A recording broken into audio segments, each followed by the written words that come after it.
music? China? What are they even saying? What is this Chinese rap music? Sounds like they're just saying ching chang chong. My chance new girl watch made in China. We play ping pong ball made in China. Hello and welcome to ChinaEconTalk. When we talk about the China model today, the countries supposedly learning from it are clustered in Southeast Asia and Africa. But who was first to the game? The USSR and Gorbachev. In his book, The Struggle to Save the Soviet Economy, Tufts Fletcher School professor Chris Miller explores how Deng Xiaoping's example informed Soviet policy decisions in the 1980s. But of course, Gorbachev could not hold the Soviet Union together. So, why did the USSR fall while the CCP was able to reform its economy? And what other lessons from post-Soviet Russia can we apply to China today? For those questions and more, Chris Miller, welcome to ChinaEconTalk. Thank you. Great to be here. So Chris, how did you come across this research angle? Well, I started several years ago working in the Soviet archives in Moscow, trying to understand the origins of Mikhail Gorbachev's reform efforts in the final years of the Soviet Union. And I was expecting to find Gorbachev and his aides and advisors looking either to the West. Gorbachev came at the same time, for example, as Reagan, Thatcher, other free market economists and reformers in the Western world, or looking to Eastern Europe, countries like Hungary, Yugoslavia, which had created models of market socialism that mixed capitalist and socialist methods. And certainly you find many examples of Soviet economists, scholars, policymakers looking at these models, but I was also struck to find in the 1980s many examples of Soviet economists, Soviet academics, and also Soviet leaders like Gorbachev himself looking at China as a potential model. And of course, today we look at the Soviet Union and China as countries that have taken two very different paths in the years following 1989 and 1991. But before 1989, it turned out that there were many people in both countries that thought they shared a lot of similarities. So a few questions on your research process and sourcing. So first off, you note in your book that the Politburo minutes, which plays a big part in your sourcing, hasn't actually gotten a lot of attention by historians. So I mean, this seems like the coolest stuff you could possibly read coming out of the Soviet Union. What's been going on in the past 30 years that stopped folks from digging into this? Well, there are Politburo notes that are available for earlier periods, but historians have really only begun to dig into the 1980s. Historians usually work at a one-generation lag to the past. And so when I began my research on my dissertation, which became this book, historians really hadn't done that much archival research into the late Soviet period. In part, it was a belief that it just wasn't possible to get good source materials on late Soviet politics. But I think more important than that was a perception that it was just too soon to say anything new. And one of the things that I was struck by is not only that there's a lot of material available, but also that the first generation of accounts of the collapse of the Soviet Union, the accounts written by journalists at the time and the memoir literature, really didn't have a particularly fresh or, in my view, accurate interpretation of what happened. And I thought, looking back now 30 years later, it's possible to say something pretty substantially new about what went wrong in the late Soviet period and also where the origins of those political changes came from. So how do these minutes compare to the sorts of thing you'd see in the JFK or LBJ tapes? Well, they're pretty similar. We have their notes that are compiled from three of Gorbachev's aides. So they're not actually the formal minutes. They're kind of the notes that arrived in Gorbachev's archives. So they only exist from 1985 to 1991.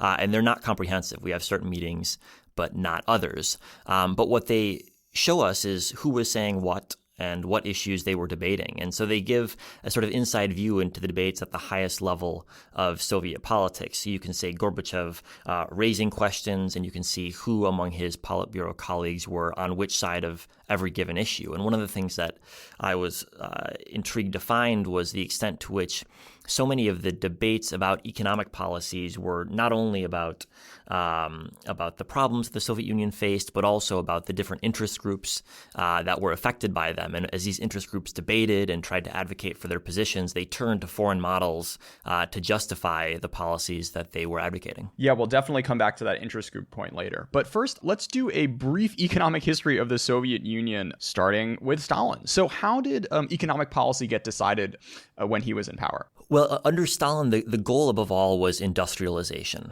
From when Stalin consolidated power in the late 1920s all the way through the war and then through his death in 1953, his number one goal was to make the Soviet Union an industrial country. And so he put all of his energy towards making that happen. He devised a series of 5-year plans that organized Soviet economic policymaking, and he punished firm managers and bureaucrats who didn't meet the targets of those plans. And the plans had extraordinarily ambitious targets, which were often not met, but the change that happened was actually quite extraordinary. The Soviet Union went from being a basically agrarian country in the 1920s to one of the world's leading industrial powers in the mid-1950s. Sure. No, this deliver or you die dynamic is an interesting one, because basically what happened in the Chinese context, particularly with the Great Leap Forward, is people would just fake the numbers and or starve the people, which wasn't necessarily meeting the goals of rapid industrialization or improved agricultural performance. So was there anything different that Stalin was getting right? Was what he was trying to achieve just more reasonable than what Mao was going for? Well, there certainly was a lot of faking of numbers and especially a lot of starving the people in the Stalin period, both during the famous famine that accompanied collectivization in the late 1920s and early 1930s, and again after the war. But I think the Soviet Union, in contrast to China during the Great Leap Forward, was probably a bit more ready for industrialization. It was a slightly more advanced country if you look at literacy rates, per capita income estimates.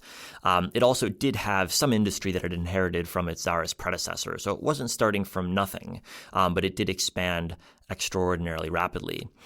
The other thing that I think differentiates Stalin's industrialization from the Great Leap Forward is the extent to which, although it was immensely violent, although it was driven from the top, similarities with Mao, it was also very well organized in the sense that it was bureaucratized.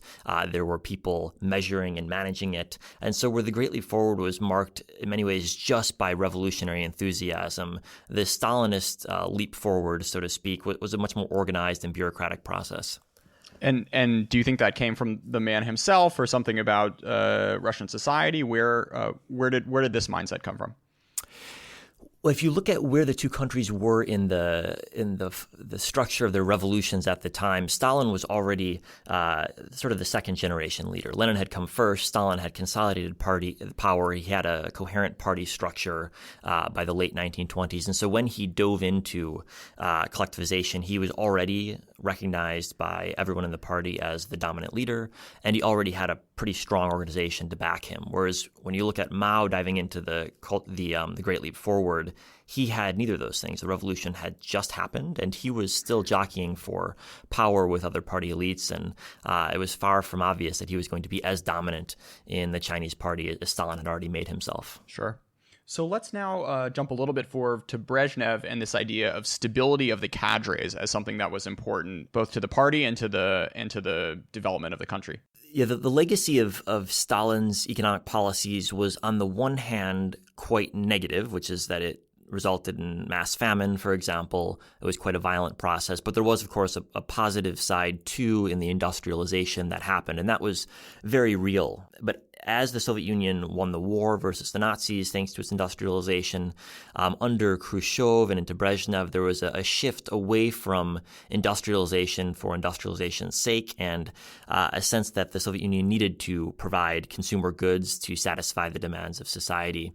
And so the importance of industrialization declined over the course of the 1960s and 1970s. It didn't go away, but it became relatively less important. And that was accompanied by a political shift, too, which is that the people that came to power after Stalin, especially during the 1970s, the Brezhnev era, thought that Stalin overall had done a decent job managing the Soviet Union, the Soviet political system, but they didn't want to see what they would call the excesses return. And those excesses were, above all, the purges, but not only the purges as experienced by your average Soviet citizen being shipped off to the Gulag, but also the purges of the apparat, the Communist Party itself. And so one of Brezhnev's key political promises to the Soviet elite, to the Soviet Communist Party, was that he would have a more stable political system. It would be less about purges, less about rotations, and more about letting people stay where they are or move up in an organized fashion. And this was immensely popular among the bureaucracy for reasons you can imagine, but it did have a downside in that it took away one of the incentives that Stalin used to make sure people hit their targets. You know, it's not easy to find a silver lining for the Cultural Revolution, but your book did deliver one. The idea that blowing up the cadre links and, not having state planning commissioners be in charge of agencies for 20 years ends up giving a little bit more freedom, a little bit more wiggle room to Deng than the sort of operating space that Gorbachev was faced with. Yeah, there's an American political scientist who I think influenced my understanding of the Cultural Revolution named Mansur Olson, who argued that when societies face a period of stability, they often have interest groups that solidify and then obstruct necessary change. And that's clearly what happened in the Soviet Union under the Khrushchev and Brezhnev periods. There was stability, but this stability created stagnation. And one of the silver linings, as you say, of the Cultural Revolution is that it destabilized the Chinese Communist Party and made it possible for Deng to shake things up. And there's a lot of luck involved here. If you have destabilization at different times or destabilization followed by different economic policies, it obviously won't create results similar to Deng. So I wouldn't say that cultural revolutions will inevitably create economic growth by any stretch of the imagination. But certainly it was touch and go there for Deng for sure. Well, indeed. But it is, I think, I don't know if you'd call it an irony of history, but it is, I think, an interesting result of the Cultural Revolution that it did open space for Deng to try something new. Sure. So let's now turn to our leading man. Who is Gorbachev and how does he ascend to power? So Gorbachev came from an agricultural region of the Soviet Union. His grandparents had suffered immensely during the early decades of Soviet power. They had gained land through the revolution and then lost it when Stalin collectivized farming. And so he was someone who, from his earliest days, had sort of an ingrained skepticism, I think, of collectivized agriculture and a bit of skepticism, I would argue, of the Soviet economic project more generally. And this was a complicated emotion for him because he was also a great beneficiary of the Soviet system. He moved up very rapidly. He got a university education and then ascended the party hierarchy, extraordinarily rapidly throughout his career. But he always had to balance, on the one hand, what he lived through in the countryside, watching his grandparents suffer under collectivization, and the reality that he'd done quite well under Soviet socialism. In the 1980s, he was seen as a sort of young leader in a Soviet Communist Party that was then governed by extraordinarily old leaders, not only Brezhnev, but Brezhnev's two successors, Andropov and Chernenko, were also old, not well, and unable to shake up Soviet policy. And so when there was a need for a new leader in 1985, the Soviet elite in general made a bet on Gorbachev, betting not that he would destroy the socialist system by any means, betting not even that he would really shake things up, but just hoping that a young face from the next generation could find some sort of way to reinvigorate Soviet socialism. So what economically needed reinvigoration? When Gorbachev came to power, there had been a whole array of studies by Soviet economists to answer this exact question. And it was a matter of debate between different groups in Soviet intellectual life and the Soviet bureaucracy as to how to improve things. One school of thought was that all the Soviet Union needed was more investment in the right sectors, more investment in new technology, more investment in new equipment for factories, and that as long as you were able to renovate the Soviet industrial base, it could begin producing at the growth rates that the country had seen in the 1950s and 1960s. So that was one school of thought. More investment was the answer. There was a second school of thought that was more politically challenging, which was that the country didn't simply need new investment, it needed a new mechanism for deciding how to invest. The argument here was that capital investment had become very inefficient, and all of the data that was collected by Soviet economists showed that this was true. The country was allocating capital to inefficient industries rather than to more efficient industries. And so economists who were focusing on capital allocation argued that you needed some sort of new system of incentives to find a way to increase the productivity of capital investment. And incentives meant finding some way to move towards a sort of market mechanism, rewarding businesses that produced efficiently, punishing those that produced inefficiently. And this was complicated for two reasons. One, more obviously ideologically, market mechanisms were not something that it was easy to promote in the Soviet system. But more importantly than that, in some ways, was that the enterprises, the big businesses that made up the Soviet economy, obviously had no incentive to transition to a system where they were judged based on performance rather than based on their political connections. And so they were actually the greatest opponents of this idea that you needed more efficient incentives and more efficient investment mechanisms. Let's dive a little bit deeper into fiscal policy. So what was the budget looking like, and what were the options to either cut spending or raise taxes? Well, when Gorbachev came to power, I mean, let me step back for a minute. The Soviet budget is always a little bit difficult to talk about because in a planned economy, the difference between budget and the economy overall is conceptually not that clear. Sure. In a capitalist economy, we can talk about a government budget because we know that certain things are the government, other things are private sector. But where the government controls almost all economic life, at least in theory, everything is to a certain extent the budget. Was there a moment in studying this stuff where that finally clicked for you, this idea? I think it's the hardest thing to wrap your head around is just how different a planned economy is from what I was taught in intro to economics in college. And on a regular basis, you have to check yourself and say, wait a minute, is that how it works in a system like this? The irony is that many things work quite similarly. Some things work quite differently.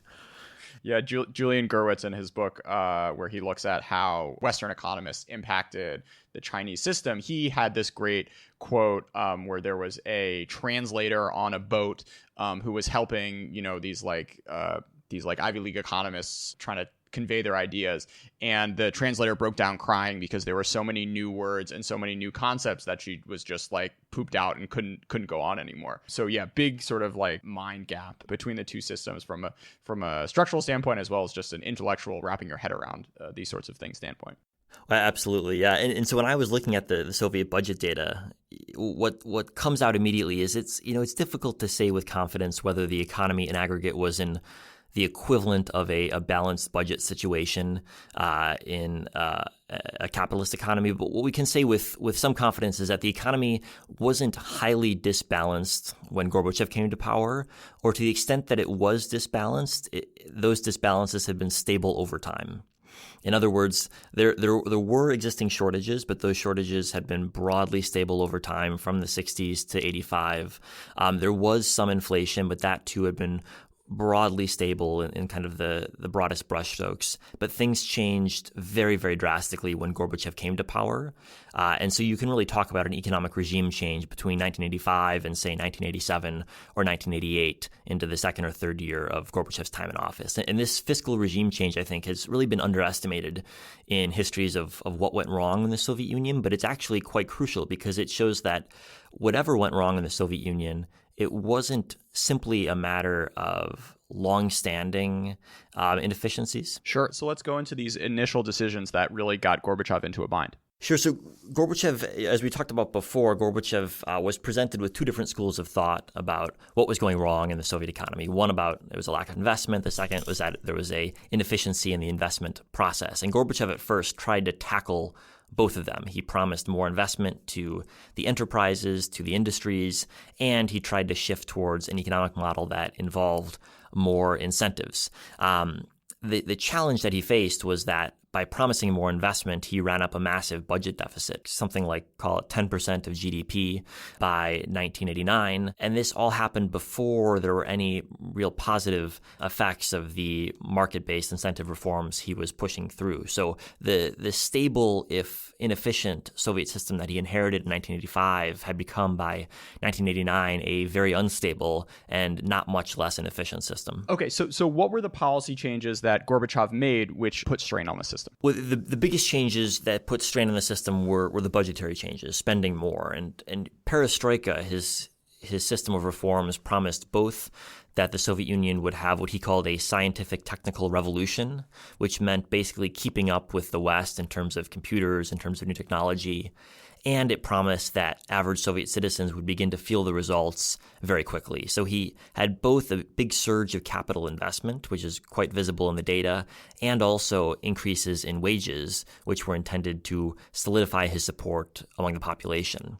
But there was no increase in tax revenue to fund either of these, and so the result was this budget deficit that ballooned over the course of his 6 years in office and began to create shortages and inflation. So this big investment push, why didn't it deliver the growth that he hoped it would? Well, the investment push that materialized in 1985, 86, 87 occurred along the old school lines. So it wasn't using the new mechanisms of capital allocation that Gorbachev was trying to create. And indeed, chronologically, it came a year or two before most of the market mechanisms that Gorbachev began pushing through. So this was a sort of Brezhnev-style investment push, and so there's no reason to really have expected it to have panned out any better than all of the Khrushchev or Brezhnev-era investment pushes materialized. It was really just about gaining support from the industries that Gorbachev then followed with a series of market reforms or incentive-based reforms that angered the industry. So it was part of a political negotiating process rather than anything that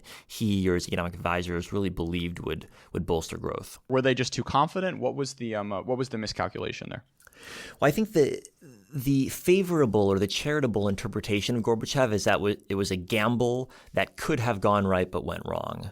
A gamble that if he were to spend a lot buying support from the industries and the population and then implement pretty tough reforms that would be quite unpopular, he could hope that he'd get growth from reforms soon enough to start paying back the spending boom that he'd begun his time in office with. And that didn't pan out. Now, there's a less charitable interpretation, which is that neither Gorbachev nor his advisors really realized the stakes of the gamble. It's difficult to be confident, but my sense is that there was a whole lot of economic expertise among Gorbachev's advisors, and even Gorbachev himself, I think, was quite savvy in his understanding of what was at stake. But he was in a very difficult position. There was no way to get reforms through without providing some sort of throwing a bone to the industries, and the bone that he had to throw was a very expensive one, and he just didn't have the funds to pay for it. Let's fast forward a few years when he realizes that things need to be pared back. So he has a few options. He can cut spending to industries, cut spending to the military, or raise taxes. So let's first maybe sketch out just what these industry lobbies were and how much power they had. Well, there were a number of big industries. There was what the Soviets called the fuel energy complex, which is the oil and gas industries. There was the military-industrial complex, all of the factories that served the military. And then there was also what this in Soviet terminology was the agro-industrial complex, which meant not only the collective farms, but also the fertilizer businesses and the tractor factories that supplied them. You could probably identify a couple of other industrial groups that were quite powerful, but these three really stood out to me, not only in my reading of Soviet politics in general, but also in the Politburo papers. They stand out as being regularly cited as victims of Gorbachev's reforms. This is just an odd thing to wrap your head around because it's a state-planned economy and Gorbachev is the head of the state. So how does it come about that there are these other centers of power that are able to push back so effectively against the supposed number one in charge?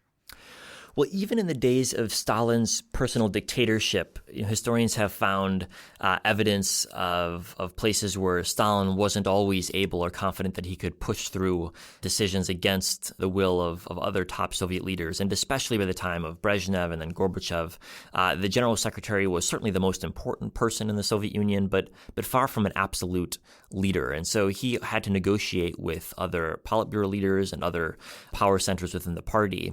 And what's interesting about the Politburo by this point is that because of the policy of stability of the cadres and because of the importance of these industrial lobbies in the Soviet Communist Party, when you look at the Politburo in Gorbachev's time period, it was made up of people who in many cases had come up through the industries that Gorbachev was trying to reform. So the agro-industrial complex, almost everyone served in it or has some sort of tie to it, who is a top leader of the Soviet Communist Party. Similarly, the gas and oil industries were also enormously influential within the party. And so it was impossible to push decisions through the Politburo without taking into account these various interest groups. I love this line you have. Although only 3,500 people worked in the State Planning Commission's headquarters, the lunch cafeteria regularly served 6,000. The 2,500 guests in daily attendance did not come for the borscht. They came to lobby planning officials for more handouts for next year's budget. And the thing that I was surprised to find, but obviously shouldn't have been in hindsight, was that lobbying worked roughly similarly in the Soviet Union as it did in the United States, that businesses needed to get certain things from the government, and especially in a planned economy, you better make sure you have good connections. Otherwise, you don't get the capital allocations that you need to persist. Yeah, the only business moats are government relations. Exactly. So now turning to the military, this was a life and death third rail for Gorbachev. That's absolutely right. And the first thing that you need to understand about the military is that it was extraordinarily large in terms of its role in the Soviet political system and the Soviet economy. There's many different ways you can estimate the amount of military spending as a share of Soviet GDP. Many people say 10, 15, 20%. It really depends on how you estimate Soviet GDP. But however you measure it, it was far larger as a share of the Soviet economy than, for example, the military was as a share of the U.S. economy. So that's the first thing. The second thing is that the military had won the war. World War II was the defining experience of Soviet politics. Everyone in Gorbachev's generation and the generation older than him saw World War II as the most important experience of Soviet politics. And because of the experience of the war, everyone believed that the Soviet military needed to be kept at a top-notch level. And this enabled them to get almost whatever spending they demanded. There's a great anecdote that Gorbachev has when he was not the Soviet General Secretary, but a top leader in the Politburo, and he asks to see the military budget. And the general secretary at the time laughs him off, saying, of course you can't see the military budget. And this was one of the top, dozen or so people in the Soviet Communist Party. But the level of secrecy was such that it was simply impossible to touch the military. And he was also worried about potential coup attempts if he went too fast on this question.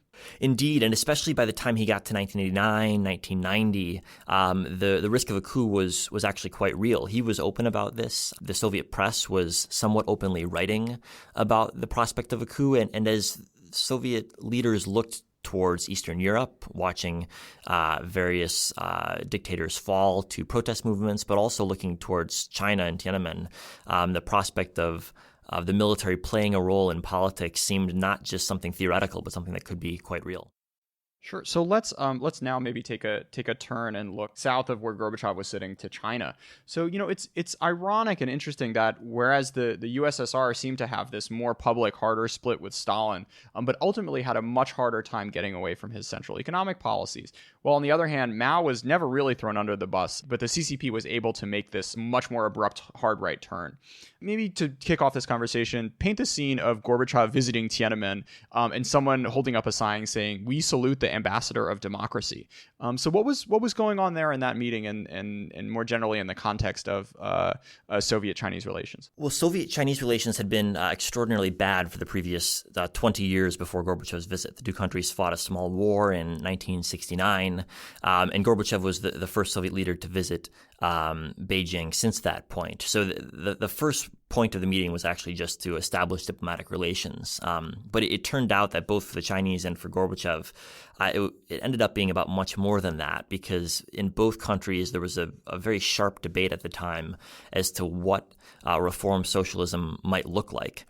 And it turned out that, much to Gorbachev's surprise, I think, and also I think to the surprise of many Chinese leaders, that what Gorbachev represented in Soviet politics was also a strain of debate in Chinese politics, affiliated with, you might say, Zhao Ziyang or Hu Yaobang, the sort of more reform-aligned leaders in China. And so when Gorbachev came to Beijing, he was expecting to do nothing at all with domestic politics. He had no real interest in it, in Chinese domestic politics. But because there were already protesters massed on Tiananmen Square, it was something that he couldn't avoid. The Chinese actually had to revamp their welcome procedures. They forgot to roll out the red carpet for Gorbachev when he arrived, because they were actually consumed more with the protest than they were with welcoming him. So another detour to present day. I just saw a tweet, someone comparing Hong Kong 2019 to Hungary 1956. Any interesting lessons we could take from the Soviet experience of restive regions to what Beijing is facing today? Well, I think it would depend which Soviet leader you would ask.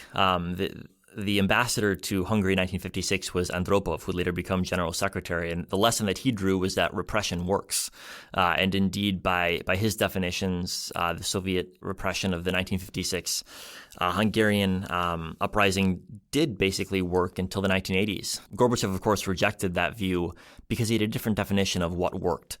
His goal wasn't only to maintain the Soviet Empire in Eastern Europe, but also to establish a more stable relationship between the populaces of Eastern Europe and the Soviet Union. And he argued that the policy of military occupation just wasn't sustainable, not in practical terms, certainly sustainable in military terms and economic terms, but it was too deleterious to Soviet relations with Eastern Europe and with Western Europe to maintain, and it didn't provide any benefits. And so that's actually why Gorbachev began rolling out of Eastern Europe, was because he thought it just wasn't worth it anymore to stick around and have to bear the cost of military occupation. Which was much higher on a relative basis compared to dealing with Hong Kong, I would imagine.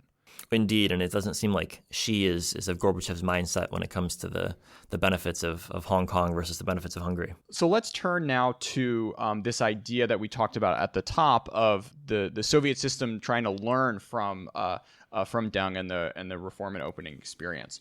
Maybe let's start with this guy Berlotsky, who was traveling around China and ended up writing a big report on all the interesting stuff he was seeing in a supposedly communist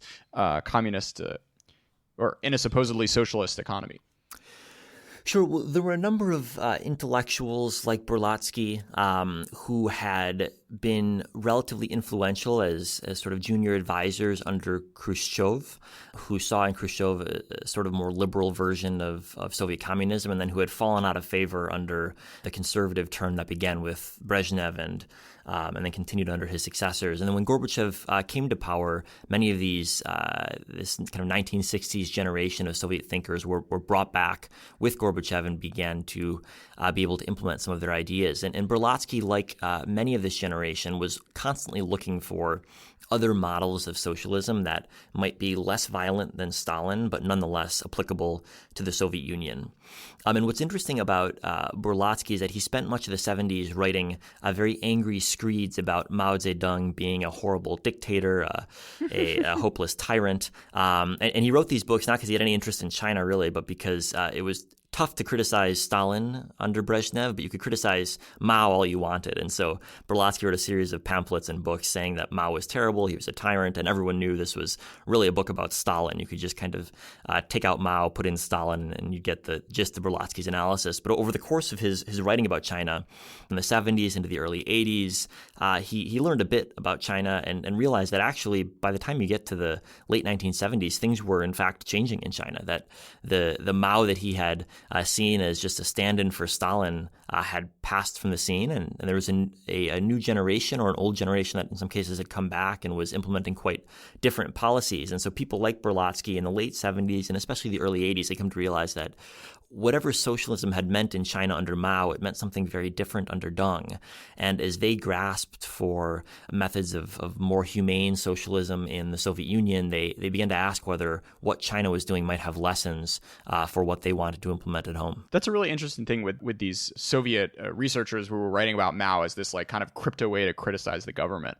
Was there sort of a filtration mechanism where like if this wasn't a thing people were doing, you would have had more academics writing about China's opening reform negatively, but the sort of academics who were interested in East Asia in the first place were already the relatively more open-minded ones? I think that's right. You did certainly have an apparatus of scholars and analysts whose job it was to write about Chinese politics. But because they were tasked by the government both with analyzing Chinese politics and with writing propaganda screeds against Mao, I think they had a harder time seeing China's changes in an objective fashion compared to those who didn't really care at all about China, like Berlotsky, but were just interested in criticizing Stalin.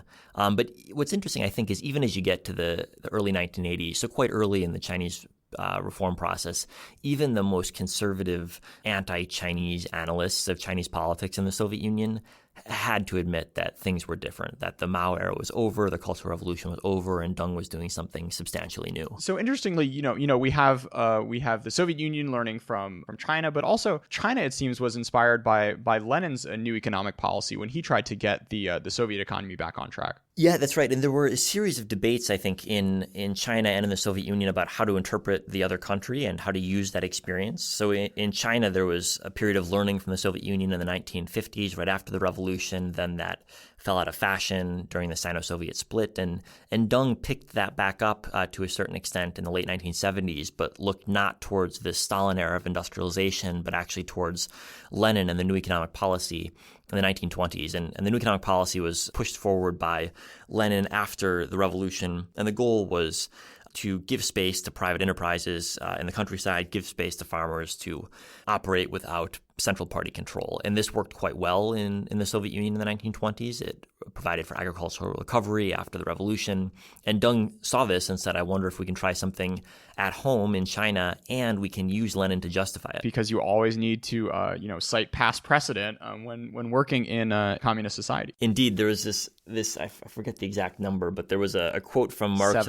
Seven. The Chinese found that Marx said any enterprise with fewer than 7 people wasn't really a capitalist enterprise. So they could get away with capitalism as long as it was small businesses. Yeah, so let's come now to some specific policy changes aside from the big fiscal stuff that Gorbachev tried to do. You write that Deng found this like obscure quote and therefore let everyone make companies of 7 people or less, which is so great because it just sounds like this like communist office of legal counsel in the Justice Department who like provides cover for whatever you want to do. But Gorbachev really had a hard time pushing these sorts of things through. So maybe let's start by touching on this idea of legalizing work in the first place. Yeah, so legalizing work was quite complicated because, of course, work in a capitalist system, according to Soviet thinking, was exploitation. And so you didn't want to have exploitation in the Soviet Union, but of course you did want people to be working. So it was a complicated thing to balance. In the Soviet Union, there was always informal work that people didn't report or that local officials turned a blind eye to. But Gorbachev wanted to make it legal to work for somebody else outside of a state-organized process. And so he tried to push through legal changes to make work legal. And of course, this was problematic in an ideological sense from the more conservative or traditionally Marxist elements of the Communist Party who saw this as a step towards capitalism. This was reversing the gains of the revolution. But it was also complicated because the planners and the top bureaucrats who had been used to planning everything and who believed that any sort of non-planned activity threatened their control of the economy, they saw this as also something that would undermine central control. And so there was also a lot of reticence from the planning bureaucracy to any sort of changes that gave more decision-making towards individuals. You know, you have this great quote from a Politburo speech where Gorbachev is arguing, we can't simply declare individual activity always parasitical. How many decisions have we taken on laws on parasitism, on pilferers, on illegal immigrant workers? And not one of these decisions is carried out. Not one problem is solved. If we close everything off, then we create unbelievable difficulties. Is Glass-Plan thinking about this? Where will people get materials? This is real life. I mean, I feel bad for the guy making this, having to make these arguments that markets are actually a useful thing. Well, and you can just imagine trying to sell that work is a good idea, that markets are a good idea to people who had come up through the revolution, who had been trained in Marxism, Leninism since their childhood. I mean, it was a real mental shift for many Soviet leaders, and many really just failed to make the shift. You know, when we're going to talk about agricultural reform next, but one of the pushbacks he got was someone saying that, quote, collective farms provided for the country's home front during the war. It is not correct to claim that we drove enormous funds into agriculture in vain. Collective farms and state farms are a main road of socialism. You know, when you're going up against the great patriotic war and the memory of the sacrifices of your forefathers, it's a tough road to hoe. Absolutely, especially when in the case of collective farming, the cost of collectivization was so enormous that it was only justifiable if you believe that the benefits were even more enormous. And so the moment you begin chipping away at the benefits of collectivization, then the whole Soviet system begins to look a lot less legitimate. And so Gorbachev wasn't only questioning economic policies at the margin. He was really questioning the core political claims of the Soviet Union. Oh, wait, those tens of millions of people we starved actually, could be living now. Exactly. A tough thing to wrap your head around. Absolutely. So coming to the particulars of farming reform, what was Gorbachev trying to do and why couldn't he get there? So first, the system of farming in the Soviet Union at the time, farming was mostly done via collective farms, which were groups of anywhere from a couple dozen to several hundred workers working together on a farming enterprise. There were also state farms that were basically the same thing but owned by the state rather than ostensibly by the collective. There was also a bit of private farming, which generally meant people who on the weekend went to their dacha, their home outside of the city, and grew tomatoes or potatoes or whatever it was on their plot. And that was generally possible to sell on private markets for market prices. But most produce was produced on these collective or state farms and was sold for centrally set prices. And these These farms were extraordinarily inefficient. There's just great data on their fertilizer usage, their tractor usage, which was higher than any other country in the world, but the output was far lower than any other country in the world. And so the inefficiency was just obvious to anyone who looked at it. But there were a great number of people who worked on these collective farms, so you couldn't just cast them off the farm, even though farms in general had far too many laborers. So there was an unemployment problem that would result if you tried to reform the farms. And because the farms were seen as a mainstay of the socialist system, they had become immensely powerful in the Communist Party. And so any sort of reform to the farming system ran up against the bureaucracy that we spoke about earlier. And what Gorbachev wanted to do was basically make farming more flexible to allow for individual incentives in farming. So rather than your whole collective getting incentivized to produce more efficiently, having individual farmers controlling their own plots of land, and to provide stronger incentives for farms to use things like tractors and like fertilizer more efficiently. But all of this confronted the same barriers we spoke about earlier, the ideological barrier and also the interest group barrier. And so Gorbachev really struggled to get any sort of farming changes through, despite that he was talking about this as early as 1985 and 1986. So coming to foreign investment, why couldn't the USSR get this right like China did? After all, like China, it had a very wealthy and educated class abroad who just a handful of years later would be able to set up very successful businesses in the former USSR, just like the Taiwanese and other ethnic Chinese expats could do on the mainland. Well, even today, the Russian government is often flummoxed by its inability to attract foreign investment. And there's a lot of reasons for it, both today and in the Soviet period. But I think the number one is actually structural, which is that China in 1978 or 1980 was an extraordinarily poor country. Labor was, for all practical purposes, free, given what prices international firms were used to paying. Whereas in the Soviet Union, that wasn't the case. It was a middle-income country. And so a lot of the things that were very efficient to produce in a country like China, textiles, for example, were always going to be too expensive to produce in the Soviet Union. So there was this big structural dilemma that the Soviet Union had gotten too far ahead to take advantage of the types of low-wage activities that first sparked foreign investment into China and other countries in Southeast Asia. But to add on top of that, during the Gorbachev period, you had immense institutional change coupled with ideological rigidity. So the Soviet Union was a socialist state all the way until 1991, and this made it not easy to attract foreign investors. When on the one hand, you had Gorbachev trying to seem like he was pro-business, and on the other hand, you had other top Soviet leaders regularly quoting Marx and Lenin. That was complicated for foreign investors to understand. But at the same time, also the laws were changing on a regular basis too. It wasn't clear whether foreign investment would be legal next year, if it was legal this year, and local authorities were often quite skeptical of it as well. So if you were a foreign business looking for somewhere to set up a textile factory, the Soviet Union wasn't it. There were a couple of places where you might think the Soviet Union might have a comparative advantage, slightly more skilled labor. But the reality was these were few and far between, and that the types of foreign trade that created what we now consider globalization, the electronics assembly, the textiles, furniture, those all required at the outset pretty low-wage labor, which the Soviet Union never had in a large capacity. So, Chris, could you expand a little bit on this idea of this sort of like middle-income communist trap where the Soviet Union, being a little further on from an economic development perspective, ended up having a harder time than the Chinese did when it came to reform? Yeah, so the middle-income trap, I think, existed in two ways. One was what we were talking about earlier, the inability of the Soviet Union to attract foreign investment in a substantial scale. It wasn't able to start climbing up the ladder at a low level, and so ended up not climbing up the ladder at all. But the second facet of, though, is more of a political economy side, which is that the more industries that you have developed, the more interest groups there are to cut through. And because China was starting from a position of really abject poverty in the mid-1970s, there was almost no one who was defending the old way from a perspective of economic interest. There were people who were ideologically committed to Maoism, but there weren't many people saying, the old system worked pretty well for me, I don't want to change it. So when you look at your average Chinese peasant, they weren't advocating for keeping the system as it was. They wanted change. Whereas if you look at your average Soviet collective farmer, The system had worked relatively well for them. They had stable incomes. They weren't wealthy by any means, but they had been poorer in the past. And so change was as much a risk as it was an opportunity. Sure. A few other things that stuck out to me reading your book of kind of advantages Deng had were, of course, that revolutionary credibility. He was there from the beginning. He also had much more control over the military and was able to cut the budget right as he shows up because he realized that the most important thing was not, fighting the Americans or the Soviets, but getting the economy in order. You write this idea of Chinese-style reform without Chinese-style discipline.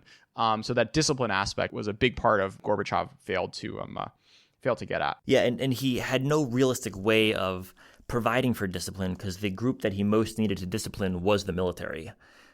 Discipline works. You can impose economic reforms from the point of a gun if you're trying to get other people, other parts of society, consumers, labor unions, etc., to accept lower wages. But it's hard to force the military to turn its guns on itself and to cut its own salary. And that's what Gorbachev would have had to do. Yeah, maybe killing generals is hard, but when I'm reading your book and I hear him arguing in these meetings, half the time I'm thinking, like, why can't this guy leak embarrassing stories, exile folks, these idiotic Politburo, agricultural policymakers or whatever? What was it a ideological thing of him just deciding this isn't how the game was played anymore, or was it just something that he knew would backfire too quickly to go a more aggressive route? I think there's an argument that Gorbachev was a bit too idealistic in politics, or perhaps a bit too naive to fully play power politics vis-a-vis his opponents domestically. But I also think that even if you'd had the most Machiavellian leader in his shoes, it's really difficult to imagine the types of reforms that would have been necessary being pushed through. You can play this counterfactual game with Andropov, who was a Soviet leader earlier in the 1980s, who had been head of the KGB, who had been the Soviet ambassador, as I mentioned, in Hungary in 1956. He had credibility with the security services, which was the most important group to have credibility with. But many people in today's Russia like to imagine what things would have been like had Andropov lived longer. Would there have been the types of reforms that could have provided for a reinvigoration of the Soviet economy? And I find that implausible, just because it's still extraordinarily difficult to imagine significant budget cuts to the military, significant reductions of the military's role in society, and the types of reforms that the security services, the military, et cetera, would have found ideologically untenable. So I don't buy the thesis that a stronger kind of hand at the tiller could have been a better economic outcome. Well, there is an argument to be made that Putin figured out a way to do this, albeit at a smaller scale. The whole shaji xiahou, you kill the chicken to scare the monkey, where he picked a handful of oligarchs who weren't dancing to his tune and sent the message to the rest of the scene. But I guess you'd argue that the amount that he had to change from a policy perspective wasn't nearly at the level of what Andropov or Gorbachev needed to do to execute a full turn of the Soviet economic system. Well, and I'd say that the direction is different. So under Andropov and in the Soviet period, the people who were in power were the security services, and economic efficiency required that their influence be reduced. Whereas when Putin came to power, the security services had been out of power for a decade. When they began their efforts to discipline the oligarchs, for example, that was both disciplining the oligarchs, but that was also bringing themselves back to power. So it's easy to mobilize the security services when it's in their interest to be mobilized. But it's much harder in the Soviet case, where the goal was to restrict their ability to influence things. Excuse me, I got the Chengyu wrong. It's Shaji Jinghou. Anyway, so let's come back to the sort of crisis point for the Soviet system. So how do we get to this big inflation run up? Well, in a planned economy where you have state-controlled prices, prices only move when the government wants to move them. And the Soviet Union had learned in its post-war experience that raising prices was extraordinarily unpopular. There was a famous revolt that had happened earlier on in the post-war era when the Soviet Union tried to raise food prices, and Soviet leaders were just deeply afraid of any price increases. So price increases were off the table, but the monetary supply was increasing under Gorbachev because of this new wave of capital investment and this new wave of wage increases. And so you had the monetary base growing, prices stable. And so normally this would, in a capitalist economy, this would result in inflation when the monetary base grows. But inflation wasn't possible in the Soviet Union because the government didn't want to increase prices. And so the result was shortages. It was simply no longer efficient for anyone to produce anymore. And so everyone stopped producing, stopped supplying. And you get to the point in 1990, 1991, where shelves were empty and people were standing in line even for bread and for milk. And this was substantively different than earlier in the Soviet experience. There were always long wait times, for example, if you wanted to buy a new car in the Soviet Union. But for most of the post-war period, with very few exceptions, the daily necessities were available without any sort of lines or waiting. And that changed in 1990, 1991, and created a real crisis, not only in economic terms, but also in social and political terms. Yeah, I mean, I guess the analogies are to Venezuela today, but also, Deng in the mid to late 80s had to deal with inflation as well. That's right. And inflation was in some ways one of the causes of the discontent that eventually led to protests around Tiananmen, too. So there's another connection between the Soviet and the Chinese experiences. So another thing that's happening as we get to 89, 90, and 91 is appropriation, mass appropriation of state-owned materials. So what is the actual mechanism here? Do people just show up and say, like, this is mine now, everyone works for me? Well, as you have the law changing, as private ownership becomes possible in certain circumstances and as the scope of private ownership expands, everyone begins to realize that it would be nice to own things and that the legal basis for owning things is often vague, unclear, poorly enforced. So if you can grab something, you will likely become the de facto and eventually the legal owner.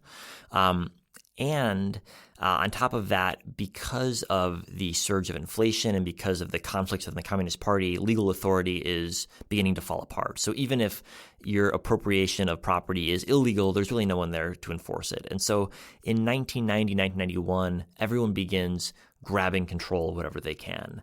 And so for your average person, there's not that much to grab control over. But if you're the boss of a big enterprise and you can grab control of a big steel factory, for example, well, that's a pretty valuable asset. And so the leaders of the Soviet era enterprises began trying to grab control for themselves and their colleagues of the great enterprises that made up Soviet industry. And to a large extent, they succeeded, so that by the early 1990s, much of Soviet industry was in de facto private hands and largely not via legal privatization processes, but simply because people had grabbed control of it in the final days of the Soviet Union and it wasn't possible to wrest it out of their hands. So current CCP interpretation of the actual dissolution of the Soviet Empire, you quote Xi saying, "All it took was one quiet word from Gorbachev to declare the dissolution of the Soviet Communist Party, and a great party was gone. In the end, nobody was a real man. Nobody came out to resist." So what's your take on this interpretation, and how would you maybe correct it in line with your research? In some sense, it's absolutely correct that had Gorbachev not begun his economic and political reforms, the Soviet Union would have persisted another decade or two. I think that's a reasonable interpretation. What Xi misses, I think, is that in order to have kept things as they were politically, economic change would have been very difficult and probably impossible. And so the CCP interpretation, which is also the interpretation of many in Russia today, is that it's plausible to have had a strong man reform the economy but keep the party and the state as they were. And in my research, that just seems extraordinarily implausible, precisely because the key reforms were limiting the powers of the party and the powers of the security apparatus. So in some ways, the Xi Jinping view is the sort of have your cake and eat it too version. And the reality is that the history doesn't really support that counterfactual. Let's now come to the post-war situation in Russia. So you mentioned earlier this Mansur-Olson concept. We're going to bring a new one in, government by bandits. So explain this concept, and how did Putin roll it out while centralizing power? Well, after the Soviet Union collapsed in Russia and in all the successor states of the Soviet Union, governance was extraordinarily disorganized. It was decentralized. It was often difficult to differentiate between your local mafia and your local city council because both were trying to extract bribes or steal from you. And so everyone kind of interpreted the government and the mafias as different types of bandits. And when Putin came to power, he said essentially that he was going to create a new social contract with society. Not that he was going to be any less corrupt per se, nor that his friends wouldn't become billionaires, but that there was going to be one government. It was going to be centralized. It was going to be organized, and it was going to be controlled from Moscow. And so there is this, as you mentioned, this concept in political science of roving bandits versus stationary bandits. And the thesis is that if you have a roving bandit, they're going to try to not only steal your eggs, but also kill your chicken.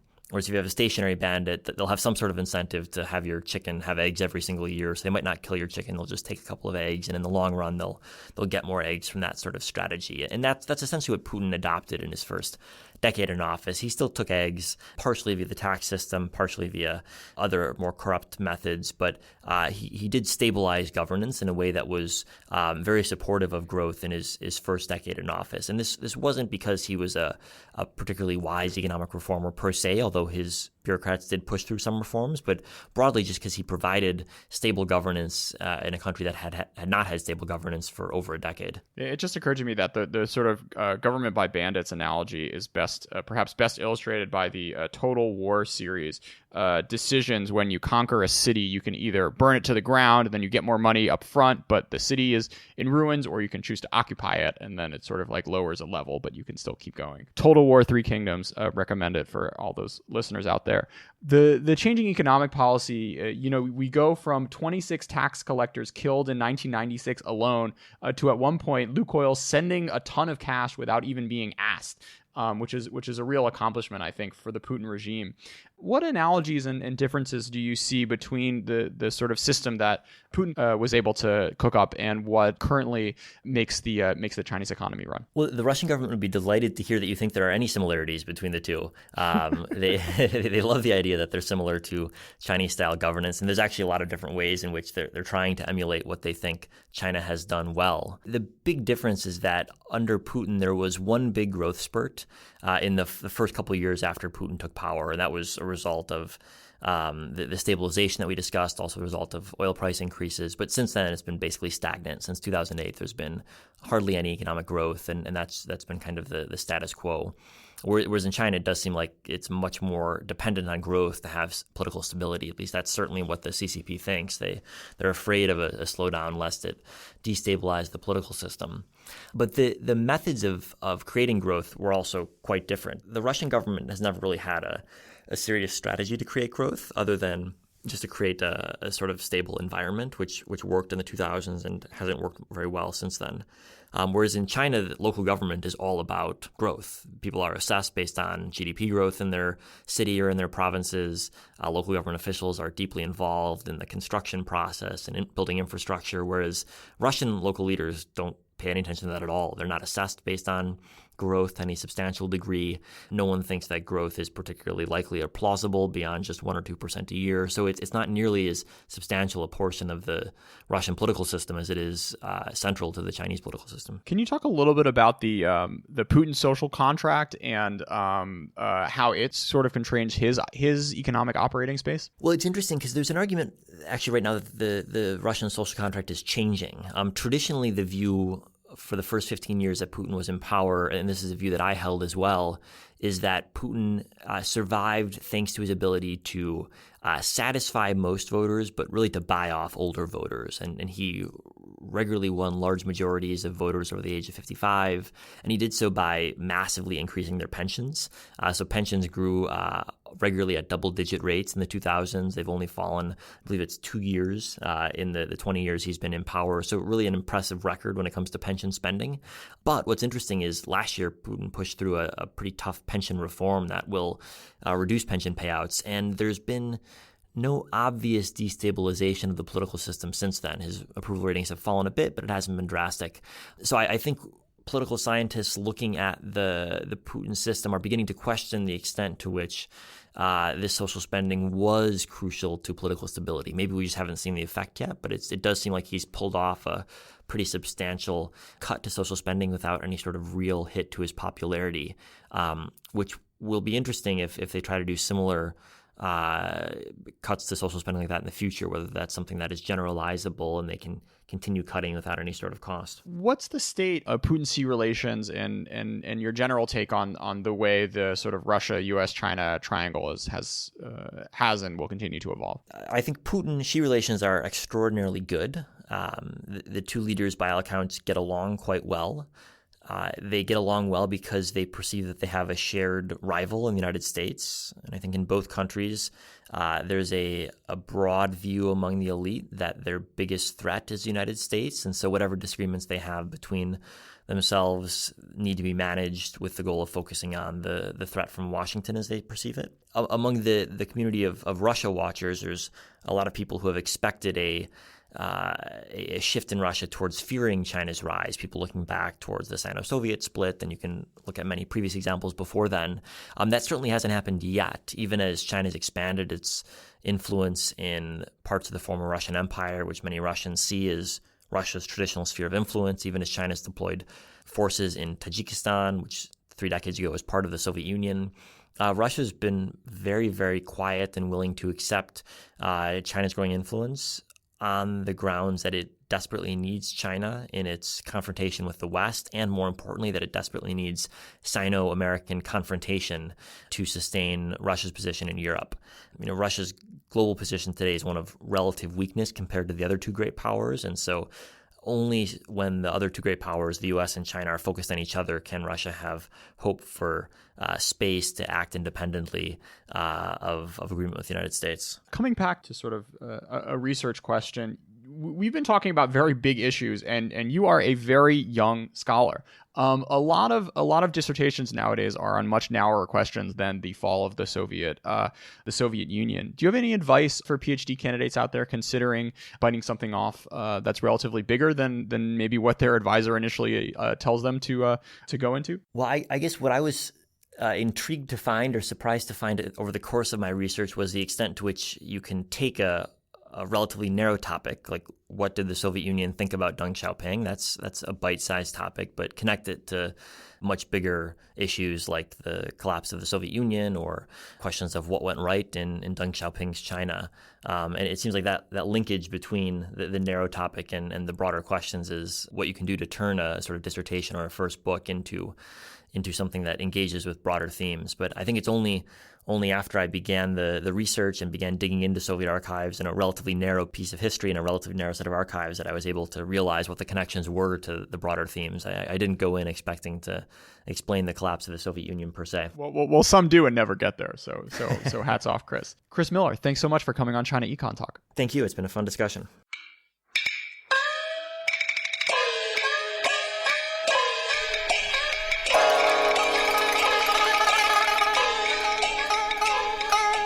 ChinaEconTalk is edited by Jason McRonald and Kaiser Guo and is a proud member of the Sinica Network from South China. For other great shows on China, check out the Caixin Sinica Business Brief, the Pan Daily Tech Buzz China, the New Voices Podcast, and of course, the Sinica Podcast, now in its 9th year. Until next week.